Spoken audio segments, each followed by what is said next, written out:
Well, area lakes will be busy this weekend. Memorial Day kicks off the summer swim season, but water can bring danger. WSBT 22 meteorologist Ed Russo is here with what you need to know to keep your family safe. Ed? Lake Michigan is a huge summer draw. It's beautiful, refreshing, and mimics the immensity of the ocean.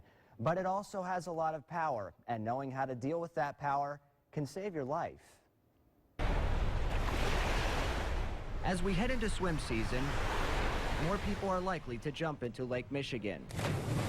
As inviting as the lake is, the waves produce strong currents that are difficult to escape. Most people will get caught in the current that pulls them into water where they can't touch the ground anymore. That's when the waves become overwhelming.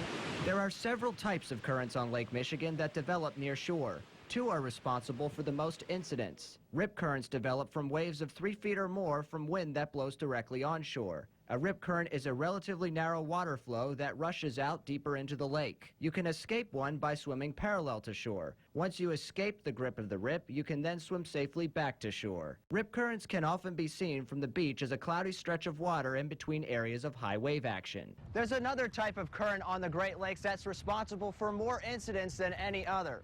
It's called a structural current, caused by the very pier just like this one that I'm standing on right now. Structural currents occur along breakwalls and the many concrete piers along the shoreline. They form when high waves throw water against the structures. That water has nowhere to go but further out into the lake. And it can be pretty fast. And some of the measurements that they've done recently have been, twice, faster than Michael Phelps can swim. The best way to keep yourself and others safe from these currents is to stay dry when waves are high and steer clear the pier. But sometimes we don't realize how dangerous the situation is until we're in it. Man was 6'4", 243 pounds. I took him the week before for his football physical. He still was no match for the power of a rip current.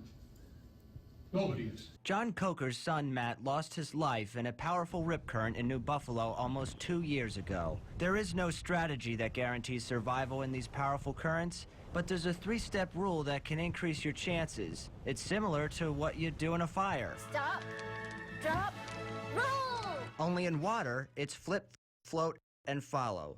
The first step is to flip on your back. Second, float on your back to keep your head above water. Calm yourself, conserve energy, and do not panic. The more I panic, the more I sink, which is going to cause me to struggle more, which is going to cause me to panic more, and it's just a downward spiral. Bob Pratt is the Executive Director of Education of the Great Lakes Surf and Rescue Project, an organization committed to promoting water safety all around the Great Lakes. So if you can relax, if you can take a nice deep breath, fill your lungs with air so that you're going to be much more buoyant, float on your back, and try to conserve that energy. The last step is to follow. Do not fight the current, follow it to assess which way it's flowing, then swim perpendicular to the flow to get out of the current.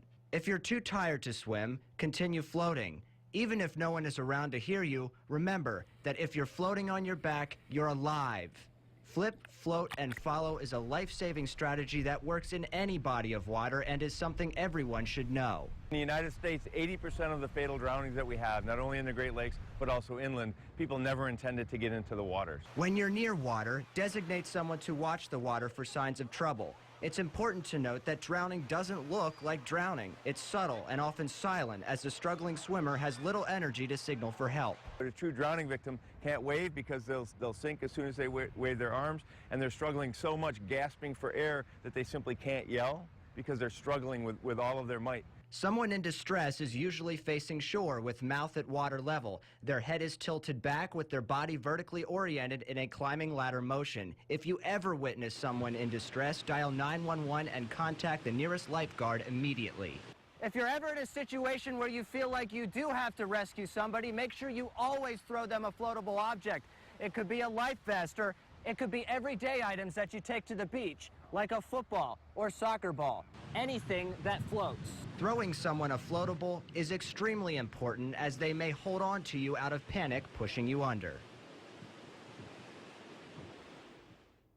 Taking all of this into consideration when taking your next trip to the beach, pool, or lake will make the water safer for everyone.